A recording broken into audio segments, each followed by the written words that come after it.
Man, it feels so good to be back. Even though it's just a few weeks, it feels like forever, you know. You know that feeling you've not made video for some time, and when you come back, you feel so rusted. Everything looks so different. I'm so happy to be back making video. First, I had a cold. So for like 1 week, I was pretty much cut out, couldn't do anything. Just couldn't make the videos I would have loved to make. But then in this video, I'm going to be laying on you the protocol that you need to observe if you want to buy electronics to resell on eBay. First things first, is no doubt that electronics are hotcakes when it comes to selling on eBay. They are something that you can almost bet on. If you have the right electronics, let's say you have an Apple product, this will definitely sell. You have the branded PCs. These are things that you can pretty much go to sleep knowing fully whether they will sell. You will not have to buy them and begin to think, when are they going to be sold? When are they going to be sold? If they are in the best condition, definitely. But then in this video, I'm going to be sharing my experience because there is something I have noticed, not once, not twice, and I felt like this is something I need to share with you guys because I'm aware that there are a lot of people that are subscribed to this channel because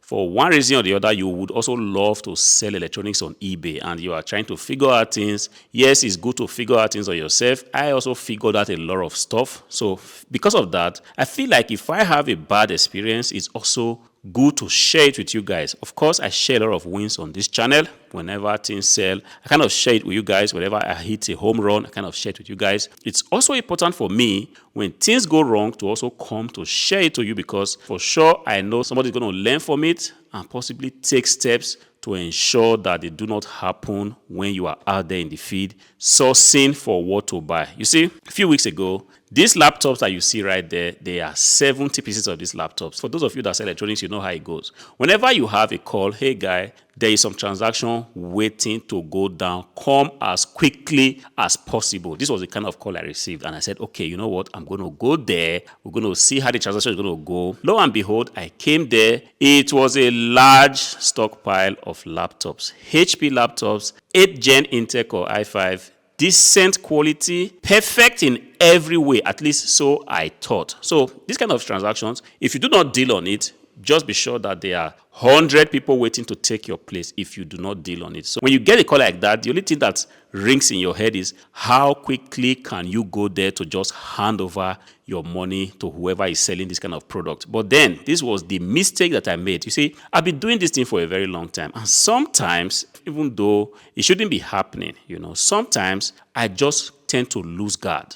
You know, and this is going to possibly happen to you if you are a rookie seller, if you are a new seller. You get to some place, you see that there are products that are very, very interesting. You look around, it appears that you are the only one there, but you are aware that if you do not make the right move, if you do not act fast, somebody else is going to take your place. And because of that, you're kind of hasty, and then you just want to quickly pay as soon as possible and quickly get out. You know, this was exactly what happened to me. I'm going to be talking about it in this video because it was a little bit sad, if not that just luck being on my side, because this I would not attribute to being an expert. This is what it is. We all make mistakes. But long story short, what happened was I got to this location. Laptops were all over the place. I was like, wow, this is beautiful. This is September coming to an end, and still we can find something like this. No, we're going to do this. We're going to go for this. We're going to go. What is the quantity I need to take? You see, ideally what I should have done is this. Even though the transaction looked good, everything is screaming, buy me, this is a good one, go ahead and pay for it as quickly as you can. The thing I should have done was to have stayed back a little bit and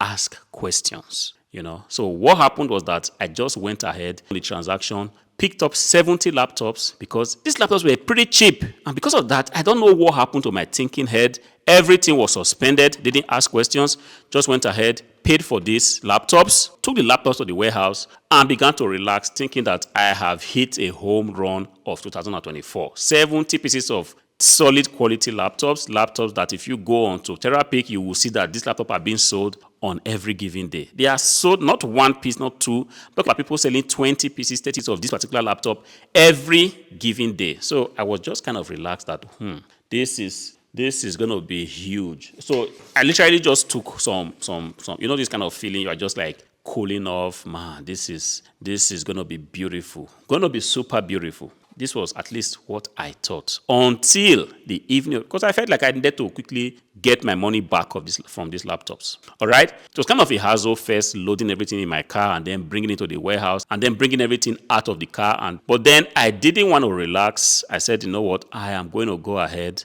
and process these laptops, make sure I clean them, possibly make good photos, and make sure they are on eBay, because I wanted as soon as possible to be part of the people benefiting right now from this kind of beautiful product. At least that's what I thought, until I started putting on the laptops. And lo and behold, these laptops all had BIOS password. For those of you that understand what it means, there is no way you can go into the BIOS of this system because the systems were passworded. And so that was a big mistake I made. I'm telling you, because ideally this is not a mistake I should be making at this stage. You know, I don't know what happened, but I really do think that because I was so excited, I just suspended my thinking brain and I didn't ask the questions I was supposed to ask. It was terrible. I was literally off. I was like, what? 70 laptops all paid for? Now I cannot even list them. Where the hell do I get the BIOS password from this laptop? I called my contact person immediately. Unfortunately, they had closed for the day. I was furious. I was blaming myself. And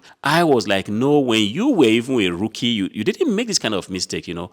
Because the thing is, when you are a rookie seller, you tend to take a lot of steps to ensure that you buy the best items. Sometimes when you become used to doing a particular thing over and over again, sometimes you just, like I said, lose guard of the fact that, yes, for every given transaction, you have to observe your due diligence, which we're going to be coming to later, all right? So that night, I couldn't really sleep. In fact, I had a very, very bad sleep. I just didn't sleep. I was like, I just couldn't wait for the next day for me to go back and explain the fact that these laptops all have BIOS password. And why is it that nobody told me while we were doing the transaction? Because with the BIOS password, yes, I can actually go ahead and sell them, but it's going to be just problem in disguise, because whoever is going to buy this laptop is definitely going to come back and say, sorry, I cannot go into the BIOS of this laptop, and because of that, I don't want it. Because on the BIOS, you can go ahead to change a lot of things, change the language, do a lot of settings on the laptop. If the BIOS is passworded, then how do you tell that the laptop is even yours in the first place?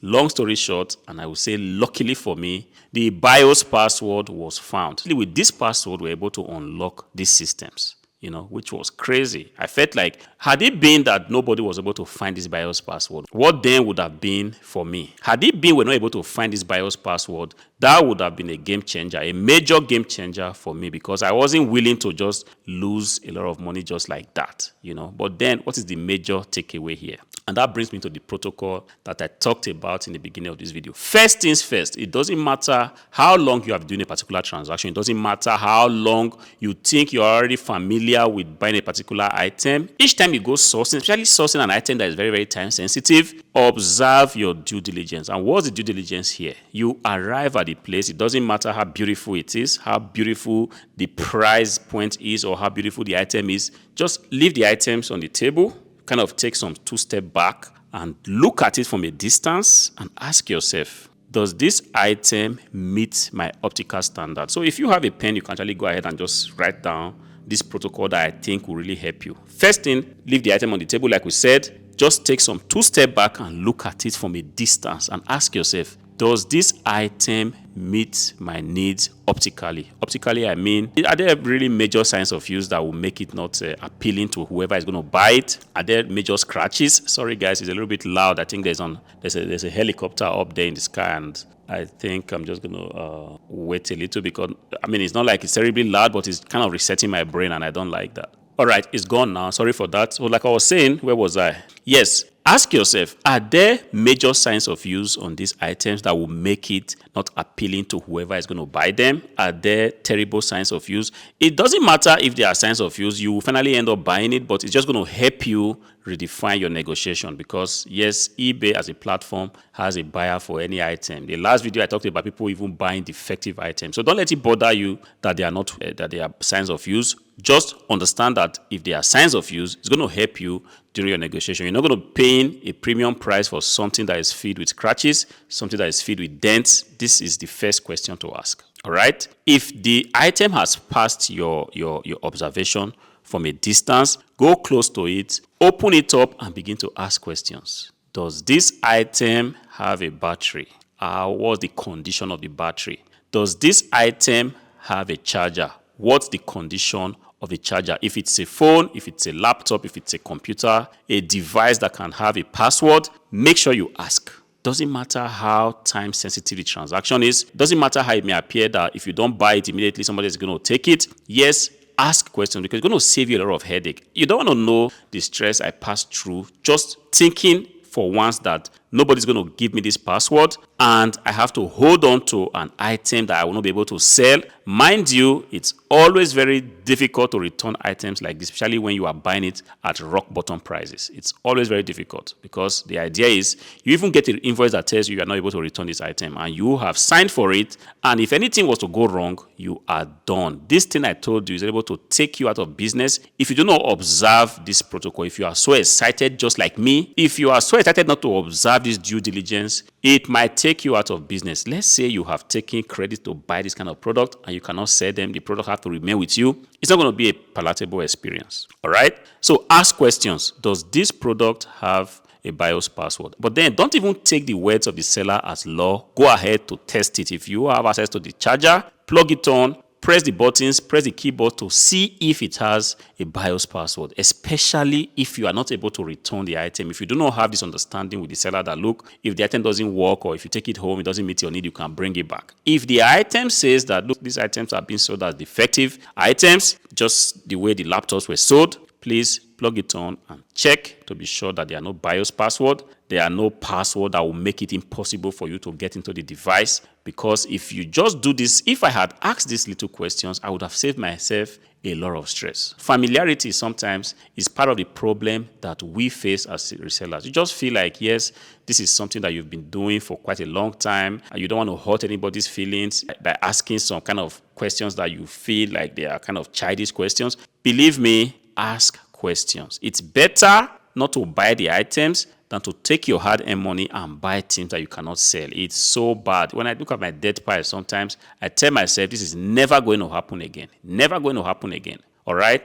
But then it is what it is. Sometimes we make mistakes, and this is the reason why I'm making this video, because we all learn from it. I've learned a lot from people's mistakes also when they make videos like this, and it just makes sense for me to also share my own experience because, like I said, I'm really sure that's going to help somebody out there. So I did go ahead to clean the PCs, brought them up, made sure that all the BIOS passwords are deleted, and thereafter went ahead to make very decent photos and listed them on eBay. And as of today, they are selling like wildfire. So I'm kind of peaceful right now, but then it doesn't change the fact that I was seriously stressed just because I failed to observe the unwritten protocols of buying used electronics to resell on eBay. I hope this video helps you. If it does, go ahead and give it a like. Subscribe to the channel, turn on your notification bell so that you are informed whenever I post a new video like this. Until I see you again, peace.